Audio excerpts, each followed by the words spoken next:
I could have started this video the usual way. With the date, the location, the biography. But I want you to hear what the father heard first. Because without that, none of the rest makes sense. This is the story of Brandon Swanson.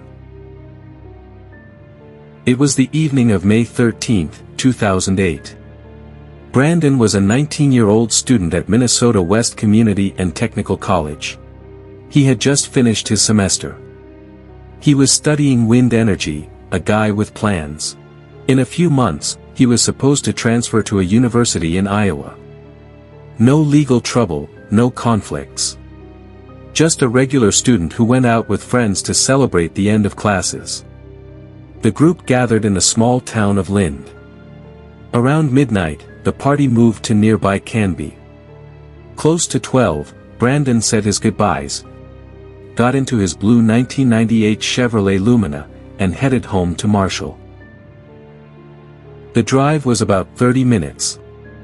He knew every turn of that road. No one knew that this 30-minute trip would never end.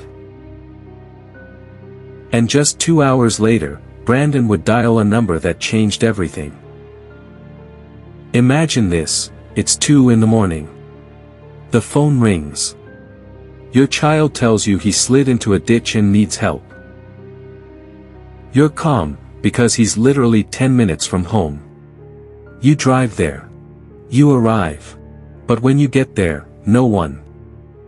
Around 2 in the morning, Brandon's parents, Brian and Annette, picked up the phone. Their son spoke calmly, "I accidentally pulled off the road into a ditch. The car's fine, I'm fine.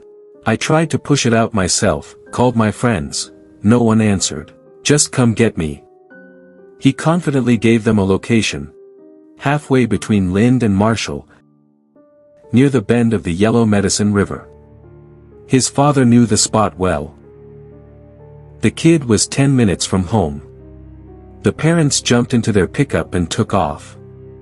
But when they arrived, there was no sign of Brandon or his car. They called their son. "Do you see us?" "No." The father tried signaling him, flashing his high beams. But Brandon didn't see or hear any of it. The parents stared into the horizon, but there was no one there. They were standing on the same patch of land, talking through the same phone call, but it was like they were in parallel universes. And then Brandon made a decision that most likely cost him his life. What does a person do when they're sure help is nearby, but they just can't wait any longer? They take matters into their own hands. And often, that becomes a fatal mistake. Brandon started getting irritated. He was sure he described the location correctly and didn't understand how his parents could have gotten lost. His patience ran out. Over the phone, he told his father something like this.